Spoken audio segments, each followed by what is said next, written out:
Yeah. You're close. Yeah.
No, sir.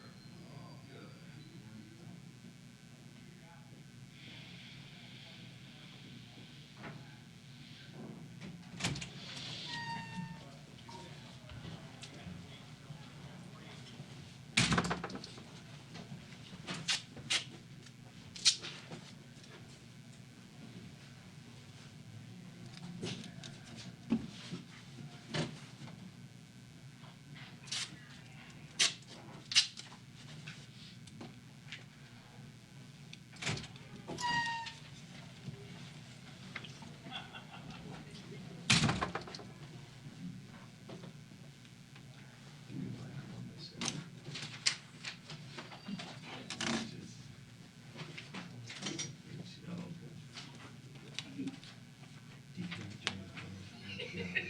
Dude,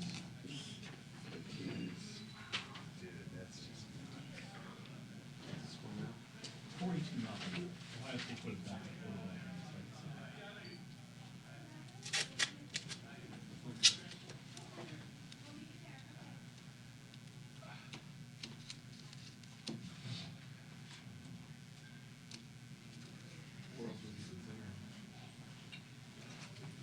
I don't know.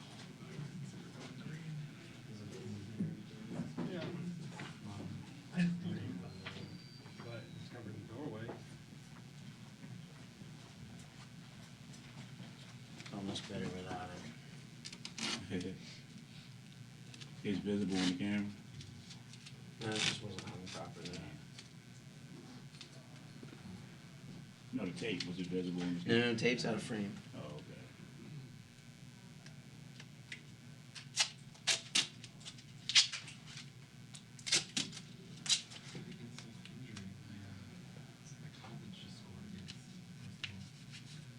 How's this, Steve? That's better.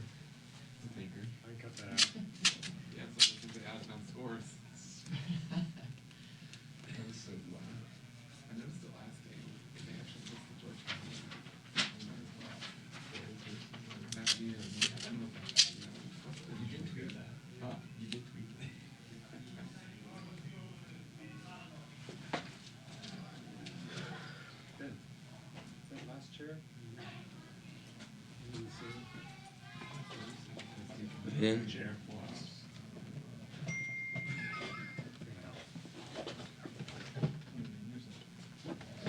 Better?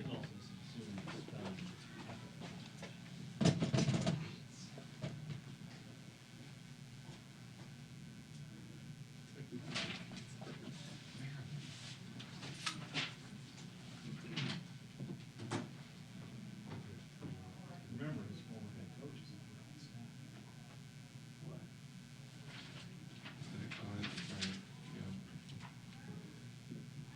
I'm sure they're gonna feel like going with that when this game is over, right?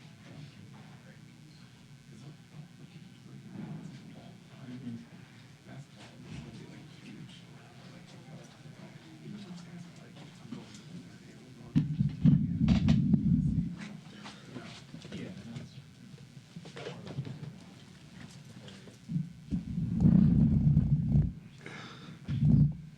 Any better? Yeah. Cool.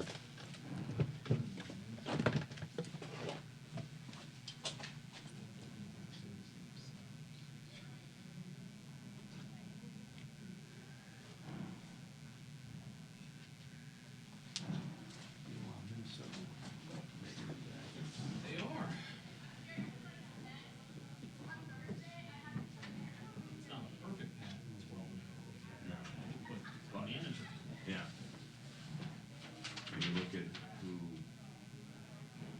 you know, whatever, but there's a program that, you know, stands as a model for Maryland. You got, so who's the other, it's like how, you know, pork's the other white meat, the like turkey's like the other white meat, you know?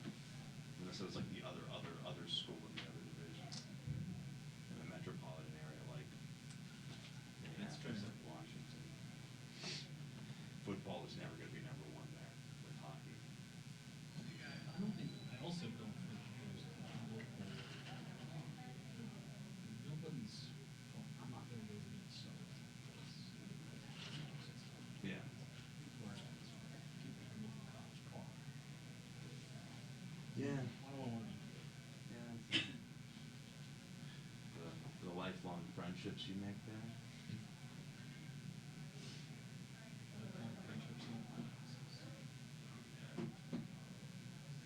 Should be a good 3-9. So.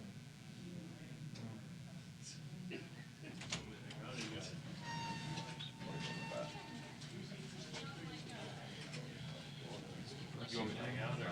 Your sorority schedule. You want me to grab this, save this? Probably, Yeah, so grab it now.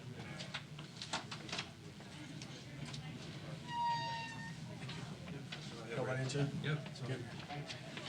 Hi, hello, everybody. I'll give you a couple opening statements and then let you ask any question you might have. First of all, it was really was a game of us not being able to rebound. We knew how physical Georgetown would be coming in, and I thought we were attempting to block out. We just weren't strong enough to hold those box outs, and they did a really good job of assaulting the glass. You know, I think seeing them up close and personal, I thought they were much better in person than what I saw on film. Not that I didn't think they were good on film, but as I told Coach Ewing, I think that the makings of his team are really good because they shoot the ball well. They got the bigs inside and good point guard. You know, so when those are the ingredients for winning, and we certainly enjoyed getting a chance to measure ourselves against someone like Georgetown. I thought our guys played hard. I didn't think they played smart all the time, but I thought they did compete hard. And for a young team, that's what you want as a coach, to see them grow and not get intimidated and not be in a situation where the moment's too big. So with that being said, I'll open it up for any questions you might have. Coach, talk about your commitment to fronting the post In the first half, it was pretty successful. In the second half, do you think they addressed it a little bit? Yeah, I think they did. I think they tried to isolate a little bit more, and it was tougher for us. And then I thought even at the end of the first half, with our fronting, when you front, you have to get great backside help, and they started finding the skip pass and hitting the threes. And I thought that hurt us a lot. But that's credit to them. They read the defense right, and that gave us some problems. What were your impressions of the big man for Georgetown? He's a load, and what I like is this. So much of post play now, and with the game going to, all big shooting threes and that kind of stuff. It's refreshing to see someone that knows who he is and what they want him to be. The other thing is you can tell that a Hall of Famer's coached him, because when he posts up, he doesn't post on the block. He posts under the rim, and then when you push him, he's just about a foot away from the goal, and that's the way you truly post up. Well, playing the position as his coach, he would know that. And obviously, he's a very coachable kid. That's what makes him very difficult, because he is big, but he's so strong, and he gets good position. He never helps you out. He never posts deep where you get him off his spots. And so when you have that, that's hard, and it commands your attention, whether it's a couple times we tried to dig down, they kick it out, and they make a three. So it's a little bit pick your poison when he's going good in there.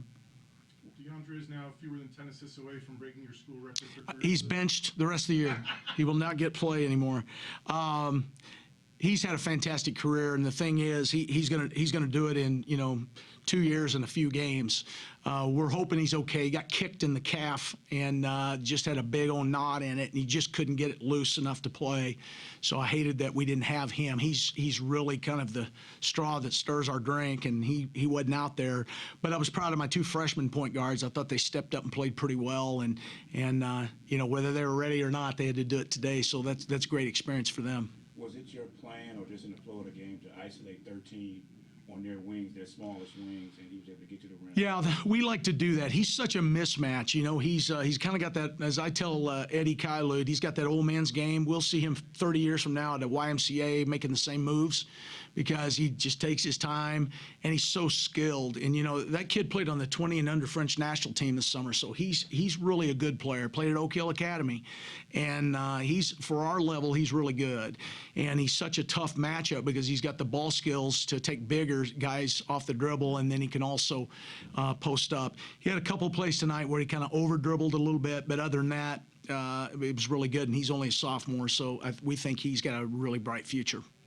Do you think 15 has a high upside, considering he can go inside, outside, make great basketball? He does, and I hear a lot. I've had 4 or 5 different NBA teams call me on Hayden, and the big thing they're concerned about is his strength.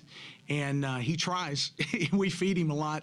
He just hasn't hit that maturity yet, but I do think he's going to be a guy that when he's 25, 26 years old is really going to fill out and be fine. But, his skill level's so good. He shoots the ball extremely well from the perimeter, and he's kind of what I alluded to a minute ago. He's that typical big now that loves to play out on the perimeter, and he runs well. So I think he's got a bright future, whether it's in a league here or somewhere else in the world. Any more questions? Has your team improved dramatically since the Baylor game? Yes. I think what happened at Baylor is we were shell-shocked the first 10 minutes. If you watch that tape from the 10-minute mark of the first half to the 10-minute mark of the second half, we played really well. In fact, it was like 3 or 4 point difference. And then at the end of the game, when we subbed out, it kind of got away from us even more. But I think that first game jitters got us there, but I thought that helped us for today. It gave us a little courage to go in there with a little more of a mindset that we need to represent and quit pretending. So, Okay. thank you very much. Appreciate it.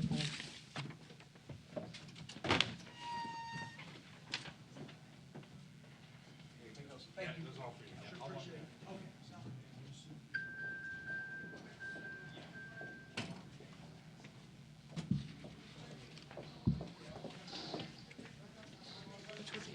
This one. Do you scream at the kid? Totally.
Hello. Coach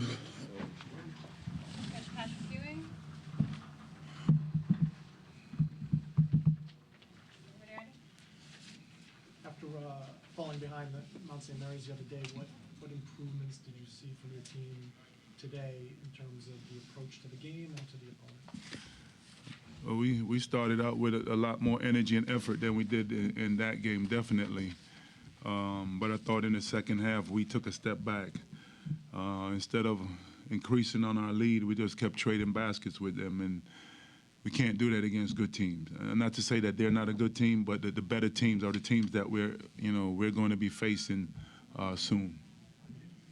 They were committed to running your bigs first half. Second half, you guys did a better job of attacking that. Was that part of the plan at halftime? Did you communicate that? Well, ball inside and attack. that was always our plan. Omer is a very good, huge presence in there. We ran the first play of the game was to get him the ball. He got it, was able to score. Definitely want to give all of them the freedom to take their shots when they have them. But if he's open in there, get the ball to him. In the second half, they started switching, especially when Quadis was in there. We need to be able to take advantage of him inside also because he can score the ball inside. But it's still it's work in progress. We still have a long way to go from now to where we plan to be at the end of the year. But we just want to get better and better every time we step on the floor. Speaking of a work in progress, you used 11 players in the first half. Is this kind of a period where you're trying to figure out what you have, or is that how deep you want to go typically? I'm not sure how deep I want to go, but we have a lot of depth on this team. And I told the guys that I'm sure a lot of them are not happy with the minutes that they got, but there's going to be nights when we're going to go at 10, 11 guys, and there's going to be nights when the rotation's going to be shorter. So it's all about accepting what you're given, and make sure that you're happy for your teammates. Were you comfortable with your transition defense today? No. Sometimes that's one of the things that we did poorly in the second half. First half, we were getting back. And second half, we were happy with just, changing baskets with them. Coach, you guys committed 19 turnovers on the day. A lot of them were unforced. How do you address unforced turnovers like that? We spoke about it after the game. We spoke about it. We can't do that, especially against, when we get in the Big East, time in the season. We can't. If we have 20 turnovers, we're going to lose. Against the other good teams that we have on our schedule, if we have 20 turnovers, we're going to lose. But I thought we did an outstanding job on the boards. 55 rebounds, 15 offensive. I think that's the most offensive rebound we have had since I've been here. And those are things that we have to continue to build on. I know it's only been 2 games, but is Omer exceeding your expectations? He's averaging a double-double every night. He's blocking shots. That's still yet to come. That's still yet to come. I expect great things out of him. He has the size, he has the athleticism, and he has the ability to be a dominant force in college basketball, and that's where that's what I want from him. And he needs to continue his progress of getting better. His effort needs to be a lot better. Second half, you had, the team was moving the ball, especially that second unit. You were stressing it from the bench. Right. Pass the ball, and they were getting 4 to 5 passes per possession, which led to open shots. Is that what was the main focus, trying to? Oh, definitely. That's every night. If you don't have your shot, don't let the ball stick. Move it. When they switch, don't let the ball stick. And I thought that we did that in the second half when they started switching. The ball stuck. Instead of letting it stick and either looking at the guy, the post, the mismatch, move the ball. The ball will find the mismatch at some point. But that, like I said, it's still work in progress. We're still working out the kinks. We have a lot of new faces. And we have a lot of people that we're trying to get into the rotation or in the swing of things. Last question. Thank you, everyone. Thank y'all. What's up, Jerome?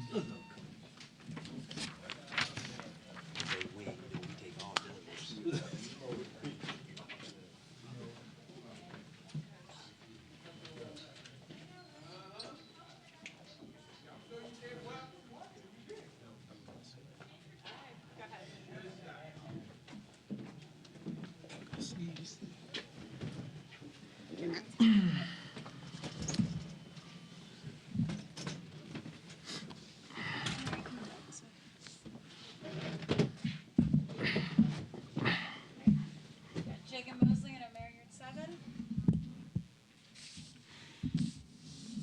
Jagan, it was a one possession game late in the first half. You guys went on that late 12-3 run to take things into halftime. What were the keys late in the first half for you guys to get that push? I think just playing our game. I know you asked about the late possession, but when the second group came in, they were getting a lot of stops, but we weren't scoring. So it seems like we get a big scoring drought each game. So I think it just takes us playing our game and doing our offense the way we want to do it, not letting them dictate how we play our game. You know what I'm saying? So just playing, doing what we want to do on offense, and not letting the defense make us do what they want us to do.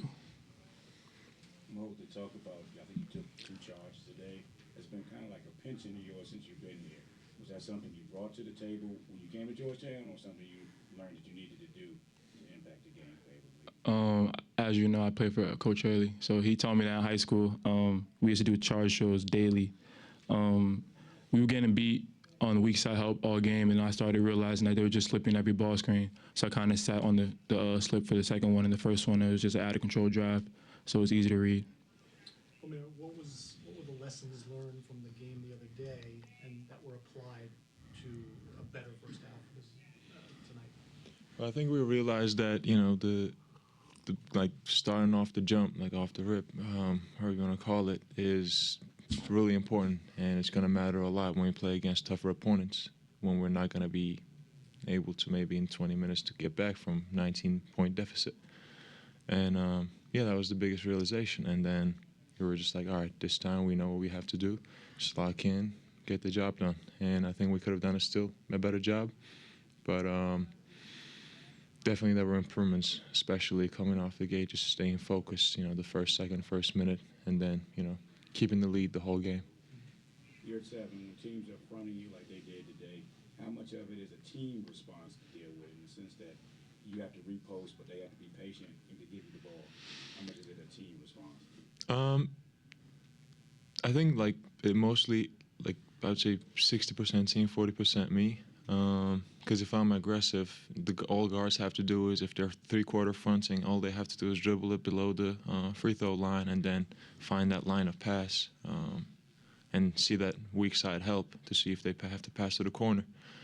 But as you said, it's a team response. But also, it's just me being able to hold the guy when they front, and when the ball is reversed, being able to keep him sealed. You seem to like to pass out of the double team or out of pressure situations. Talk about that. It's kind of just playing the game. If there's 2 guys on me, that means the guy is open, and I'm getting back to the pressure and everything, and trying to get in the flow of the game as well. I don't think I've done the best job I can the first game. I think I have gotten better this game, but we just have to keep improving, because I know the teams are going to double, and if they do leave me one-on-one, then it's just my world. Bobby, then.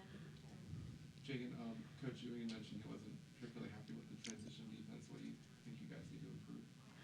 Just transition to the next play. I think they got a lot of baskets after we scored, so it's basically like we're playing ping pong. We score, they score. So it's just basically getting 2 guards back every time a shot goes up. Tyler, last question. Your outside shot has been on to start the season. Is that something you're more confident in now, and do you see your role maybe in those outside jumpers more than you have? To answer your question, I guess I know defense will back up off me. Defenses will back up off me, so I guess Coach said that if you're open, you just got to step up and make shots. I've been working on my shot a lot since I've gotten back from my injury. So, I've been making them, so I'm going to stay confident. If I start missing them, then I'll look for other people to be open. Thank you, everyone. Thanks. Thank you.